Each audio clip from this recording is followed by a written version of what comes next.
Barrister সুমনকে দেখা মাত্র মারতে ছুটে আসেন সাকিব আল হাসান। সংসদ সদস্য ব্যারিস্টার সৈয়দ সাইদুল হক সুমন গতকালকে রাতে শেরেবাংলা নগর থানায় একটি জিডি করেছেন এবং জিডিতে তিনি উল্লেখ করেছেন 4 থেকে 5 জনের একটি গ্রুপ তাকে হত্যার চেষ্টা করছে। হত্যার হুমকি থাকায় থানায় সাধারণ ডায়েরি করেছেন হবিগঞ্জ 4 আসনের সংসদ সদস্য ও সুপ্রিম কোর্টের আইনজীবী ব্যারিস্টার সৈয়দ সাইদুল হক সুমন। মারাত্মক নিরাপত্তাহীনতায় ভুগছেন সংসদ সদস্য ব্যারিস্টার সৈয়দ সাইদুল হক সুমন। জীবনের নিরাপত্তা চেয়ে এরই মধ্যে রাজধানীর শেরেবাংলা নগর থানায় একটি সাধারণ ডায়েরি করেছেন সুমন। আমার এখন সবচেয়ে ভয় হচ্ছে গিয়ে বেঁচে থাকা। ব্যারিস্টার সৈয়দ সাইদুল হক সুমনের উপর হামলা ও গাড়ি ভাঙচুরের অভিযোগ উঠেছে। আরুয়াকান্দি এলাকায় পৌঁছালে তাদের উপর দেশীয় অস্ত্র নিয়ে হামলা চালায় দুর্বৃত্তরা। আপনি জানেন কোন দুর্নীতিবাদের সন্তান যদি হন চাইলেই তো আপনি বাপ বদলাই ফেলতে পারবেন না, কারণ আমার জন্ম হয়েছে আমার বাবা দুর্নীতিবাদ। কোথায় কত দুর্নীতি হয়েছে সেই কথাটা তাকে এখানে স্পষ্ট বলতে হবে, যার জবাব আমি দেব। যে কোনো সময় মেরে গুম করে দেওয়া হতে পারে বর্তমান সময়ের আলোচিত এমপি ব্যারিস্টার সাইদুল হক সুমনকে। জীবনের নিরাপত্তা চেয়ে শেরেবাংলা নগর থানায় একটি জিডি করি।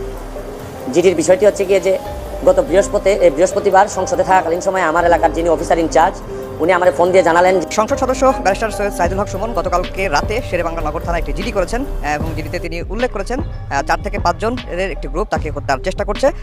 সেই জিডিটির করার পরে আজকে সকালে আমরা সুপ্রিম কোর্টে ব্যারিস্টার সাইদুল হক সুমনকে পেয়েছি। আমরা সুমনের কাছে জানতে চাই যে তিনি আসলে কিভাবে জানলেন যে কারা তাকে হত্যার পরিকল্পনা করছে, একটু যদি বলতেন। আমি দেখেন অনেকবার তো পাবলিক অনেকেই আমাকে থ্রেটের কথা বলেছেন, এগুলো আমি আমলে নিই। এইবার প্রথম আমাকে আমার থানার ওসি সাহেব জানিয়েছেন যে তাকে কেউ জানিয়েছে, অজ্ঞাতনামা একজন ব্যক্তি, যে উনাকে বলেন যে একটা থ্রেট আছে 4-5 জনের একটা কিলার গ্রুপ, এরা কন্ট্রাক্ট কিলার, কন্ট্রাক্ট করে আসছে এবং উপরে কিছু লোকজন আছে যাদেরকে তারা যারা তাদেরকে হায়ার করছেন।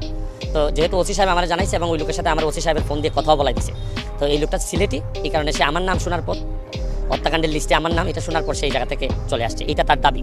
তো এর ভিত্তিতে তখন এটা পাওয়ার পর তো আর বসে থাকা যায় না, যখন স্বয়ং। তো আমার দুঃখের বিষয়টা কোথায় জানেন? দুঃখের বিষয়টা হচ্ছে গিয়ে যে ওসি সাহেব পাইছেন কিন্তু খবরটা 2 দিন আগে। ওনার তো তৎক্ষণাৎ এসপি সাহেবকে জানাইয়া বা এসপি সাহেবের দ্রুত ব্যবস্থা নেওয়ার দরকার ছিল, ডিআইজি সাহেব। বরং আমি আইসা জিডি করার লাগলো কেন? একমাত্র আইজিপি মহোদয়ের সাথে কথা বলার পর উনি কিন্তু আমার মতোই চিন্তা করছেন যে আপনার জিডি করারই তো প্রয়োজন, এটা পুলিশি ব্যবস্থা নেওয়ার কথা। তো কিভাবে চলতেছে আপনি বুঝতেছেন যে আমার কাছে মনে হইতেছে যে রাষ্ট্রযন্ত্রের কিছু মানুষকে আদৌ কি চাচ্ছেন কিনা যে আমি বেঁচে থাকি। তো আমাদের এলাকায় জানেন শাহেমেস কিবরিয়া মারা গেছেন গ্রেনেড হামলায়, তারপর আমাদের বঙ্গবন্ধুরা আমরা বাঁচাইতে পারি নাই। তাই এখন আমার বিষয়টা এরকম হয়ে গেছে যে মনে হয় যে একটা অপমৃত্যু একটা রেকর্ড করার জন্য বসে আছেন লোকজন। আমি আন্তর্জাতিক অপরাধ ট্রাইব্যুনালের প্রসিকিউটর ছিলাম, আমি এখন মেম্বার অফ পার্লামেন্ট। সব কিছু বিবেচনায় আমার যে সিকিউরিটির যে অবস্থা, এই সিকিউরিটিতে আসলে যারা সিকিউরিটি দেন তারা যে কী চাচ্ছেন আমি এটা বুঝে উঠতে পারতেছি না। আর আমার জিডি করেই এগুলো জানতে হবে কেন? আমার উপর যদি রিয়েল থ্রেট হয় তাহলে পুলিশই তো আমাকে আমার অগোচরেই এগুলো জেনে নেবে যে আসলে কি থ্রেটটা রিয়েল কিনা না ফেক। আপনি কিছুক্ষণ আগে বলছিলেন যে আপনি সংসদে ছিলেন, সেই সময়ই আপনার সংসদীয় এলাকার যে থানার ওসি তিনি আপনাকে প্রথম ফোন দিয়ে বিষয়টি জানিয়েছিলেন। তিনি আমাকে জানিয়েছেন প্রথমে যখন সংসদে ছিলাম, তখন তিনি যে কথাটা আমার বলছেন যে স্যার আপনি কবে আসবেন বাড়িতে, আমি বাড়িতে আপনাকে কিছু জিনিস বলতে হবে। তখন এরপরে আমি বৃহস্পতিবারে বাড়ি গেলাম সংসদ করে, শুক্রবারে 2টার দিকে উনি আমার সাথে এসে এইসব জিনিস বললেন, ওই অজ্ঞাতনামা ব্যক্তির সাথে আমার কথা বলাই দিলেন। তো যেটা ওই কথা বলার পর আমি ব্যাপারটা সিরিয়াসলি নিতে বাধ্য হইলাম। আমি পরের দিনই তৎক্ষণাৎ সব প্রোগ্রাম ক্যান্সেল করে আমি সংসদে চলে আসছি। এসে আমি কালকে শেরেবাংলা নগর থানায় আমি জিডি করতে বাধ্য হলাম। এই যে নিরাপত্তার হুমকির কথা বলছেন, আপনি আপনার জীবন নিয়ে শঙ্কার কথা বলছেন, আসলে এখন যে পরিস্থিতি দাঁড়িয়েছে আপনি জিডি করার পরে আপনি কি শঙ্কিত কিনা বা আপনার পরিবার এটা নিয়ে শঙ্কিত? না, আমার পরিবার তো অবশ্যই আমার পরিবার শঙ্কিত। আপনাকে বলছিলাম একটু আগে যে আমার 11 বছরের মেয়ে আমাকে বলে there must be a line between good work and stupidity. যে আমি তাকে বলছিলাম যে আমি গুড ওয়ার্ক করি, এই জন্য ব্যাড পিপুলরা আমাকে থ্রেট দেয়। তো সে আমাকে তার মাথায় তো এইভাবেই আসে যে এই দেশের দুর্নীতির প্রতিবাদ করলে, এই দেশে ভালো কাজ করলে এটা একটা স্টুপিডিটি। তো আপনি বুঝতেছেন যে আমার পরিবারের অবস্থা কীরকম। তারপর আমি ভেঙে যাই নাই, মৃত্যু তো অবধারিত, এক সময় তো মরতেই হবে। কিন্তু এখন যে জিনিসটা আমার মধ্যে টানে এটা হচ্ছে কি যে আমি হঠাৎ করে মারা গেলে আনফিনিশড যে জবগুলো আছে বা পরবর্তী জেনারেশন কোনোভাবেই যেন উৎসাহ না হারায়, এই জন্য আমি কিন্তু ধরেন আমার মেরে ফেললেও আমি দেশও ছাড়বো না এবং আমি আমার কাজগুলো বন্ধও করবো না। আর এইসব আগে তারা বন্ধ করছে বইলেই তো বেনজিরের মতো লোক তৈরি হয়েছে, মতিউরের মতো লোক তৈরি হয়েছে। পুলিশের এইসব কারণেই যে খবরই পায় না কখন কারে থ্রেট দেয়, এইসব কারণেই তো বড় বড় অফেন্সগুলো সংগঠিত হওয়ার পর এরা জিডি করে রাখে, মামলা করে রাখে যে আহা এরকম ঘটনা করছে। তো এইরকম ধারাবাহিকভাবে চললে বাংলাদেশের এমনি 12টা বেজে যাবে। আপনি তো একজন সংসদ সদস্য এবং খুবই নামকরা একজন সংসদ সদস্য, বাংলাদেশের সবাই মানুষ আপনাকে চেনে এবং আপনি যে কাজগুলো করেন তারাও উৎসাহিত হয়। এই যে নিরাপত্তা হুমকির বিষয়টি আপনি সংসদকে জানিয়েছেন বা স্পিকারকে জানিয়েছেন? স্পিকারকে আমি তো কালকে জিডি করলাম, আজকে এখন বাজেট বক্তৃতা চলতেছে, এখানে স্পিকারে জানানোর মতো এরকম পরিবেশই আমি পাই নাই।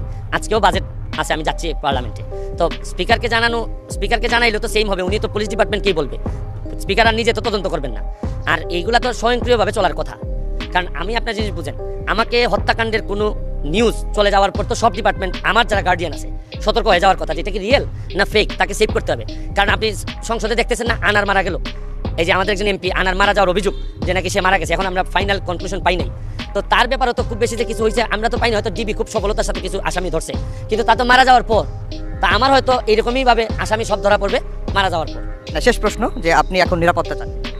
নিরাপত্তা আমি চাই না, আমি চাই যে নিরাপদ থাকুক সব।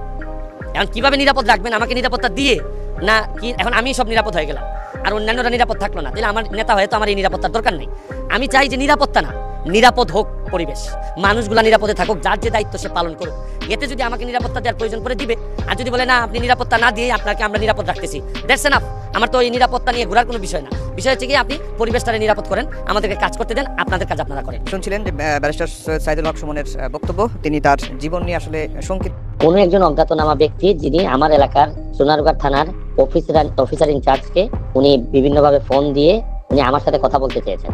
পরে ওসি সাহেব জিজ্ঞেস করছে যে কেন কথা বলবেন, তখন একটা মেসেজ দিয়েছে ওসি সাহেবকে জানায় যে আমাকে একটা হত্যার পরিকল্পনা হয়েছে, কন্ট্রাক্ট কিলিং। তো সে আমার নাম শোনার পরে এই কিলিং গ্রুপ থেকে সে সরে গেছে। তখন ওসি সাহেব আমার বাসায় এসে আমার সাথে কথা বলায় দেন ওই অজ্ঞাতনামা ব্যক্তির, তার একটা ফোন নাম্বারও আছে। তখন সে আমাকে বললো যে আপনি 2-3 দিন সাবধানে থাকবেন এবং এটার সাথে বড় বড় লোকজন জড়িত। এটা জানার পর আর যে লোকটা আমার ফোন দিচ্ছে সে দাবি করতেছে সে সিলেটি, এবং সে সিলেটি হিসেবে সে আমাকে ভালোবাসে এবং সে চায় না কোনোভাবেই আমি মারা যাই বা আমি হত্যাকাণ্ডের শিকার হই। তখন এটা জানার পর আমার কাছে সিরিয়াস খুব পটেনশিয়াল থ্রেট মনে হইলো, তখন আমি জিডি করতে বাধ্য হয়েছি। তো এর আগেও আমি অনেকবার বিভিন্ন ভাবে আমি থ্রেটের শিকার হয়েছি, কিন্তু এইবার যেহেতু ওসি সাহেবের মধ্য দিয়ে আসছে এটা বিষয়টা, তখন আমার কাছে মনে হয়েছে যে ব্যাপারটা হেলাফেলা করার মতো সুযোগ নাই আমার সামনে। অজ্ঞাতনামা যে ব্যক্তি সে তাকেও আইডেন্টিফাই করে নাই, সে শুধু আমাকে বলছে যে কিলিং গ্রুপটা অ্যাক্টিভ, তারা অলরেডি বের হয়ে পড়ছে এবং তাদেরকে কন্ট্রাক্ট কিলিং এর দায়িত্ব দেওয়া হয়েছে, উপর থেকে কেউ না কেউ দায়িত্ব দিয়েছেন। আর আরেকটা বিষয় হচ্ছে বাই দা ওয়ে, কিন্তু আমি ওইভাবে তো চিন্তা করি নাই কখনোই, এই জন্যই আমি আসলে বেশি কনসার্ন। কিছুদিন আগে আমাদের আরেকজন মাননীয় এমপি দাবি করা হচ্ছে, অভিযোগ আছে যে উনি হত্যাকাণ্ডের শিকার হয়েছেন আনার ঝিনাইদহের। তো উনি হওয়ার পর তো বিষয়টা তো আসলে আমাদের সবার জন্য, সব এমপিদের জন্য একটা অ্যালার্মিং। তো এই গ্রাউন্ডে যখন এরকম একটা জিনিস আসে তখন আমার জন্য তো বিষয়টা খুব কনসার্ন হওয়ার মতো। আমি তো আসলে অনেকগুলা দুর্নীতি বিরোধী কাজের সাথে আমি জড়িত, কারো বিরুদ্ধে ব্যক্তিগতভাবে আমি মামলা করেছি, কারো বিরুদ্ধে আমি সংসদে কথা বলেছি, আমি মাননীয় প্রধানমন্ত্রীর সামনে কথা বলেছি, স্পিকারের সামনে কথা বলেছি। তো আসলে এগুলা তো এখন আইডেন্টিফাই করা আমার জন্য ডিফিকাল্ট। এটা আসলে একমাত্র পুলিশই আইডেন্টিফাই করতে পারে বা অন্যান্য এনফোর্সিং এজেন্সি যারা, তারাই বলবে যে আসলে আমার থ্রেটটা কতটুকু। আমি চাচ্ছি না যে মৃত্যুর পরে আমার মৃত্যুর পরে শোক প্রস্তাব হওয়ার চেয়ে মৃত্যুর আগে কিছু না কিছু অন্তত সবাই মিলে যদি কেন আমার মৃত্যু হবে এটা যদি নিশ্চিত করতে পারেন তাহলে আমার জন্য ভালো হয়। আমি আসলে ব্যক্তিগতভাবে আমার মৃত্যুর জন্য আমি অত ভয় পাচ্ছি না, কিন্তু ভয় পাচ্ছি হচ্ছে যে আমার মৃত্যুর পরে আমার এলাকাটার কি হবে, যারা আমাকে ভোট দিয়ে নির্বাচিত করছে এদের জন্য আমার চিন্তা হয় বেশি। আমি আইনি প্রক্রিয়া হিসেবে আমি একটা জিডি করে রেখেছি, বাকিটা হচ্ছে গিয়ে প্রশাসন জানেন কিভাবে এগুলো হ্যান্ডেল করবেন।